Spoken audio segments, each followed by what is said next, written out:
Recently, I've been watching a lot of the series The Mandalorian. I really like it. I find it very interesting. I like the whole aesthetic of this world. It's a bit of a Western, but also this world is kind of a dark place that The Mandalorian takes place in. There's a lot of political oppression. Even all the scenery is always a bit gray, a bit dark. There's a lot of hopelessness, a lot of fear. I like the characters as well. We have, of course, the character of the Mandalorian, who is kind of a person of great skills and also has quite a bit of virtue. But what I find most interesting of all this series is the character of the child, this sort of baby Yoda character, and how this child character makes all the difference for people who encounter him and accept him. So we see on the one hand that there are those who want to destroy the child. But to those who accept this child, who see the potential of this child, who seems quite helpless but is actually very powerful, they are ultimately filled with hope and their lives change. We see this first and foremost in the character of the Mandalorian. He, in embracing this child, is filled with a great sense of hope, and his life is given a new direction. And this hope that the child brings into the world is actually kind of contagious.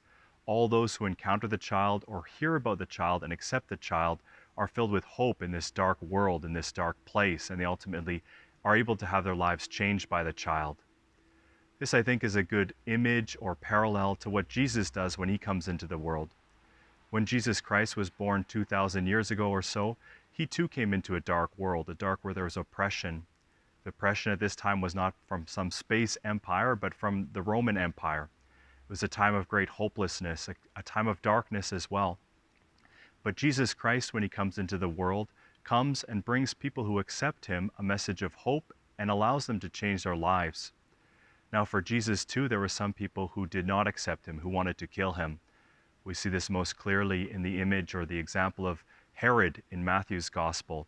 But to those who accept Jesus, the fact that this child can be, on the one hand, quite weak, but also a child of great power who is ultimately God with us, we accept Jesus and we are too are filled with hope. And we see this quite clearly in the gospel today for the fourth Sunday of Advent. In this gospel, which is about the Annunciation, we see how the message of Jesus' birth causes a cascade of hope to those who hear it and accept it. We hear that Gabriel brings the message of the birth of Jesus to Mary, who believes and accepts this message and is filled with hope, and then shares this message of hope with Elizabeth, with John the Baptist.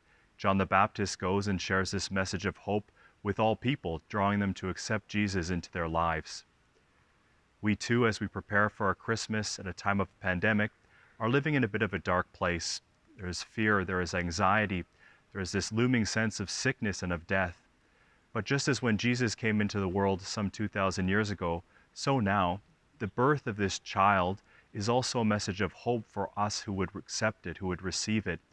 When we accept the message of Jesus Christ, who is a child on the one hand ordinary, on the one hand weak, but is a child who is ultimately God with us, who loves us, accepts us, guides us through our life. When we accept this message, we too are filled with hope and we have the ability to have our lives changed. As we prepare then for Christmas, let us open our hearts to accept Jesus into our life, Jesus who brings us hope, and let us share this hope with those around us. God bless you.